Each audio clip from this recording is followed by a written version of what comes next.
Nick Patoski.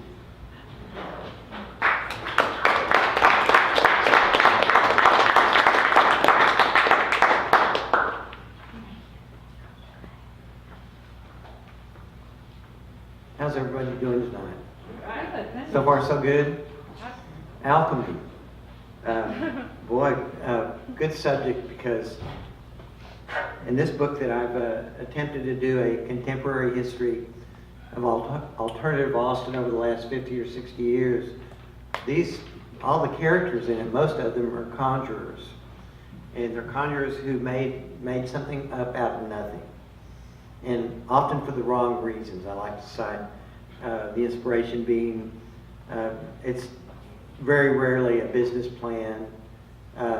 Money's not the object, but something's cool is going on and people want to get involved in it, and they get together and they made something out of it. And that's, to me, the culture that defines Austin today.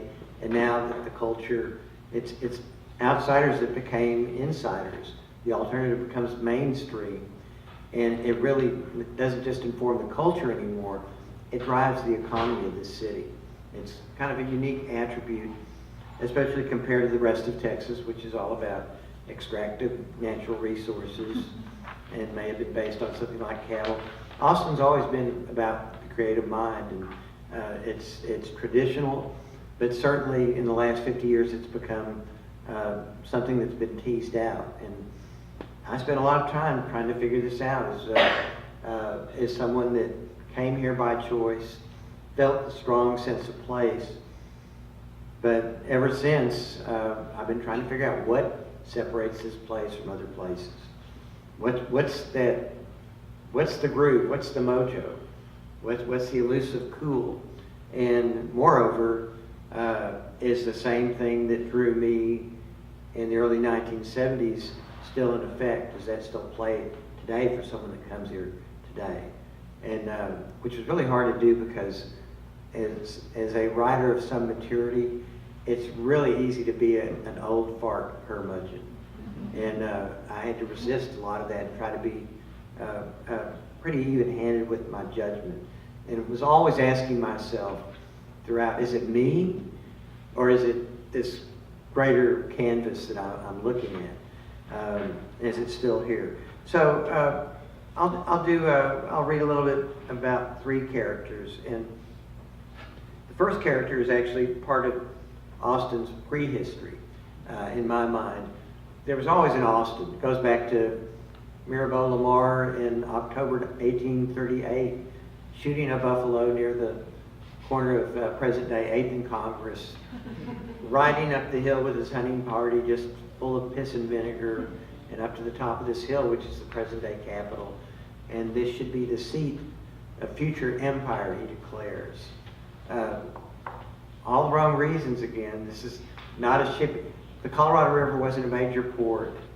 This was the edge of the frontier. It was surrounded by Comanche. This was really a terrible place to site a capital. The only thing it had going for it wasn't Houston, which was malaria-ridden and all swampy. So he got away with it. But from that declaration, there have been these outsiders that have been coming in ever since. And you have to come here to find your place and work out your ideas, because wherever you came from, you didn't fit in. You're a little bit different. And historically in Texas, that goes back to the 19th century and the university and what that offered to people who were, if you were a reader and you grew up in Floydada, or say you were really into fine art and you grew up in Euphoria, you got ostracized, you got beat up, you got beat down. And this was one of the few places you could come where this was a free space. And but usually when people stayed here, it was at the expense of being aspirational. This wasn't a very good aspirational place. You went to the university and you got a degree. You were really compelled to go to Dallas or Houston at the very least and seek your fortune if you didn't go off somewhere farther to a bigger playing field. And this also was in operation with the Hippies in 1960, which was kind of the foundational community of what I look at as alternative Austin, which became mainstream Austin. It started with the hippies, but even in the 60s, if you had any kind of aspiration, you really had to leave for bigger, greener pastures, which in the case of hippies was San Francisco. And what happened with music in the early 1970s is that migration stopped. People quit leaving, and at first they started coming in for the music, and then they started coming in for film, and then they started coming in for food, and then they started coming in for tech, and that in-migration hasn't stopped. But really, up until, I think around 1970, 71, if you had ideas and you wanted to work them out, and you had big ideas, you had to leave. And so that's part of the prehistory in my mind. And this is about that. The best and brightest of Austin's counterculture in the 1960s instinctively hightailed it to Northern California, a considerably more tolerant place. Long hairs were on some kind of cutting edge in San Francisco. Long hairs in Texas got beat up. Janis Joplin's friend Travis Rivers talked her into going with him to San Francisco in 1966 to audition for a band that another hippie Texan named Chet Helms was managing called Big Brother and the Holding Company. She aced the audition to lead the most popular of all the San Francisco psychedelic bands. What really separated Austin hippies from hippies everywhere else was peyote, which people were eating to induce visions long before Timothy Leary first experimented with LSD. A spineless cactus that resembles an overinflated pincushion growing close to the ground in the limestone scrub soil of South Texas's brush country and the Chihuahuan Desert in western Texas and northern Mexico, peyote contains psychoactive alkaloids that, when ingested, induce visions, hallucinations, and a sense of well-being and an out-of-body experience. Indigenous peoples in Mexico had been using peyote as a sacrament in ceremonial rituals for centuries. The practice was embraced in the 19th century by the Kiowa and Comanche tribes living in and around present-day Texas. When those tribes were forcibly moved to reservations in Oklahoma by the U.S. government, the peyote cults survived and were legitimized as the Native American Church, which counted 13,000 members in 1922 and grew to close to 250,000 members by mid-century. Young Texans interested in the life of Quanah Parker, the last chief of the Comanche, whose mother had been a white captured by the Indians, learned about his embrace of peyote. One of those young Texans, an inquisitive kid in North Austin named Don Hyde, went the extra step. Hyde had also read The Peyote Cult by Weston LaBarre and Aldous Huxley's Doors of Perception, the latter about tripping on mescaline in 1953. It was all the inspiration he and his friend Tom Tischler needed to embark on their own vision quest with peyote, which was readily available at Hudson's Cactus Garden, where Hyde worked, and other gardening stores in and around Austin, where it was sold as a decorative plant. On his first trip, Hyde thought he was dead until he saw the sun rise. I couldn't believe the colors as the sun seeped into the woods, he recalled in a 2018 interview. So many shades of green, even the blackest of blacks was dark green. The clouds in the sky were purple. Everything was incredibly gorgeous, and I'd never felt so good. Hyde was hardly the only one to make this discovery. Tasker Hudson was shipping dope cactus, as he called it, collected in South Texas, to New York, Los Angeles, Paris, Rome, Germany, and Japan by mail order. At the time, peyote was completely legal, in contrast to possessing marijuana, which would get someone 10 years in prison in Texas. Some of the Texas Union music folkies and the ghetto hippies who lived near campus bought direct from Hudson. Hyde had started hanging around the Texas Union ghetto crowd about the same time he became interested in peyote while attending Lanier High School. He was attracted to the music being made by folkies such as John Clay and the Waller Creek Boys, and to the scene that music people circulated in. He was well-read and grew up watching movies, particularly the B-movie fare preferred by Mexican Americans at the Capitol Theater, just west of Woolworths at 6th and Congress Avenue. His poetry was published in the Texas Observer.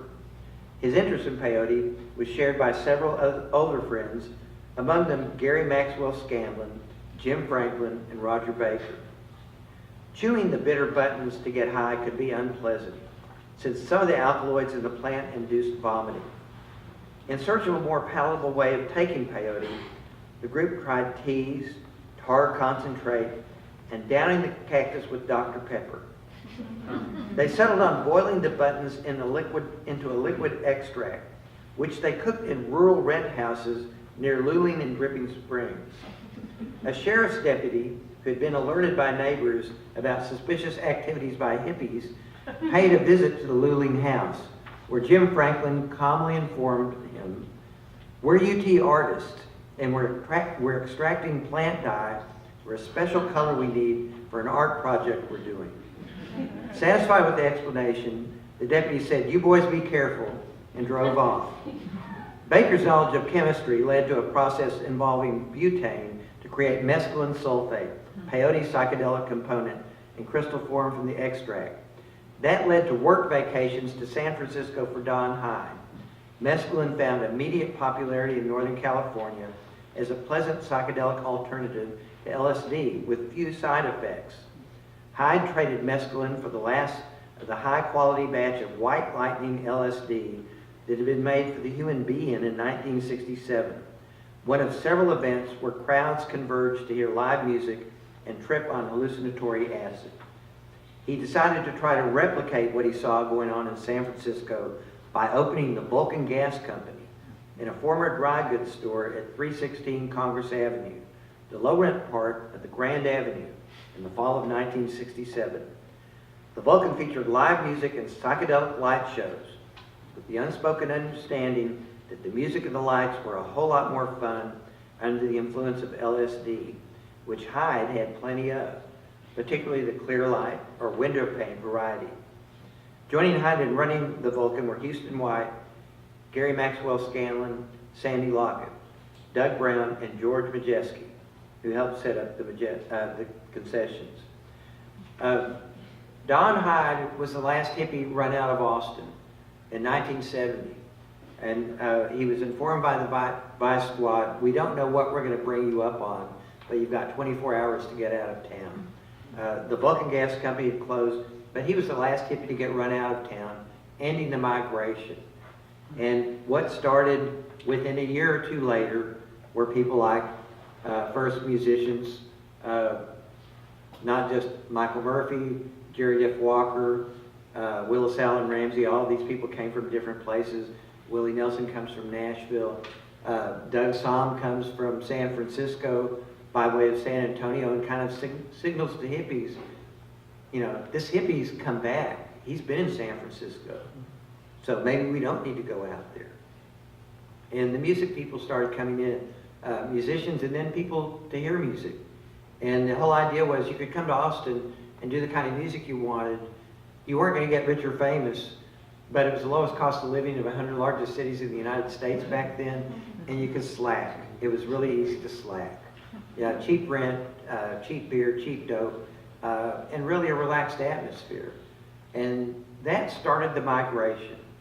And really by the end of the 1970s, it was kind of completed the first wave, and that was the music wave. But there were other waves starting to break out. By the end of the 1970s, it wasn't just country rock and this weird fusion of hippies and rednecks, which is what started the music thing. And it was kind of that hippie redneck conflagration, or whatever it is, basically is the birth of what's called Americana music. It pays attention to roots, but it also invites invention, but it's got to be original, and most of all, it's got to be authentic. And that's one of these qualities, the mojo, the groove of Austin is authenticity really drives the arts. And so people started coming in, but it wasn't just, by the end of the 70s, it wasn't just country rock. It was like every music tribe you could imagine. There were your people, no matter what kind of music you were into. If you were into electronica, there was a community here for you. And that's not the case if you came from Lubbock or from maybe even Denver, for all I know. And that started building up. And so there was a world music community, a reggae community. There are all these communities. And then the music begets other communities. So not quite 6 months after the Armadillo World Headquarters closed, famously on New Year's Eve, 1980. 10-year run of this concert hall that wasn't just a concert hall, it was a community center. It became more than that. They had ballet, they had all these other things. Just like, this is not a bookstore, you know?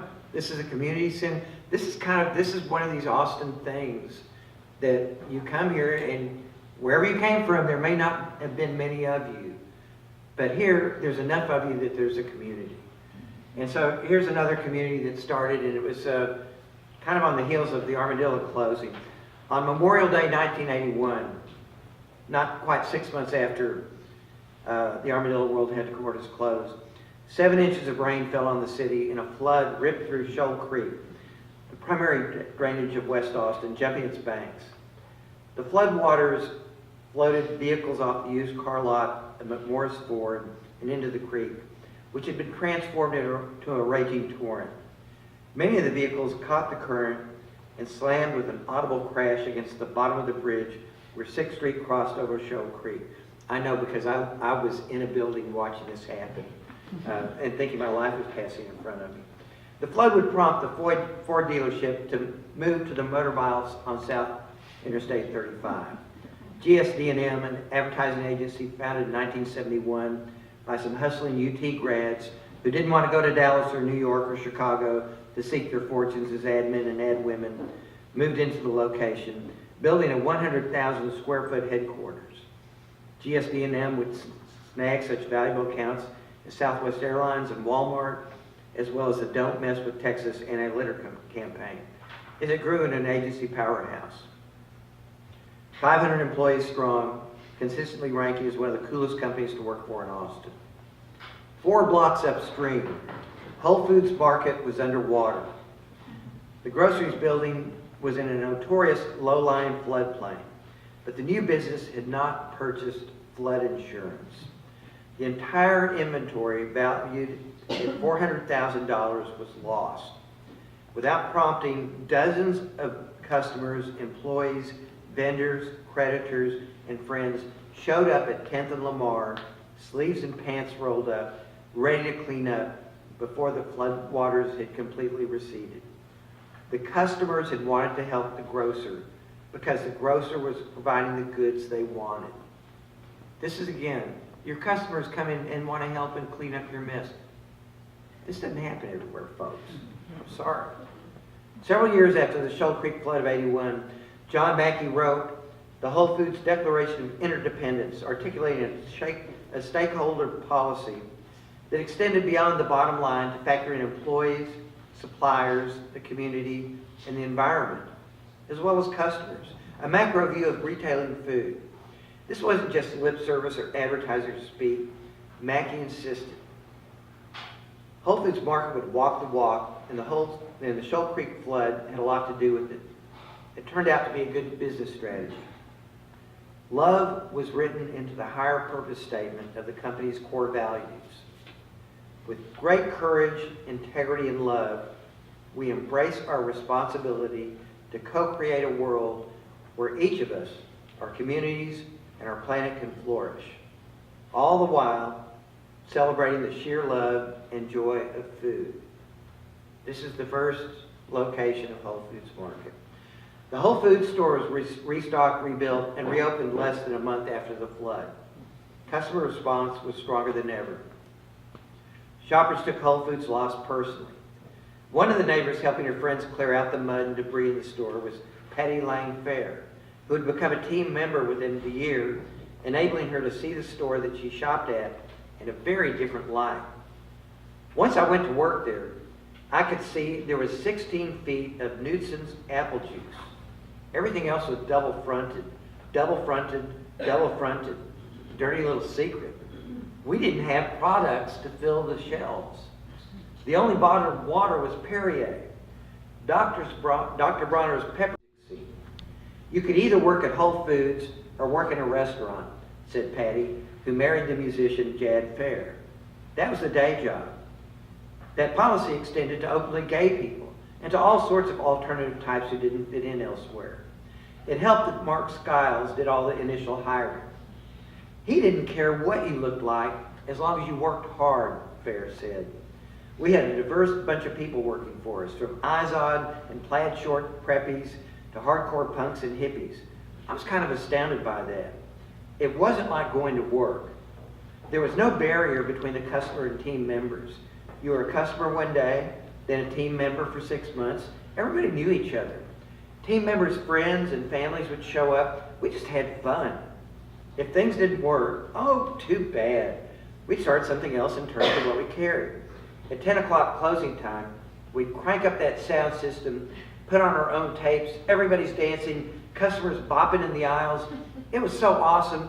We'd go out to clubs afterwards, stay out till 2, drink coffee in the morning, and start all over. Shoppers felt the same way. This was not a supermarket, but it was a cool hang. Longer lines inevitably formed in front of one Whole Foods checkout register whenever Jimmy Turner was sacking. The charismatic mute dancer wore roller skates and gave hugs to shoppers at checkout. The habit spread. Pretty soon, wealthy West Austin matrons outnumbered the unreconstructed hippies cruising the narrow aisles. Whole Foods was that public place where straight Austin met countercultural Austin on the latter's terms. Hair color was as controversial as sugar or meat. We were always arguing about the dress code. Can we have pink hair? Fair said. The leadership, Mackey, Skiles, and Weller, decided blue hair, green hair, or pink hair were okay. But you can't have multicolored hair. Fair went to talk to leadership on behalf of the team members.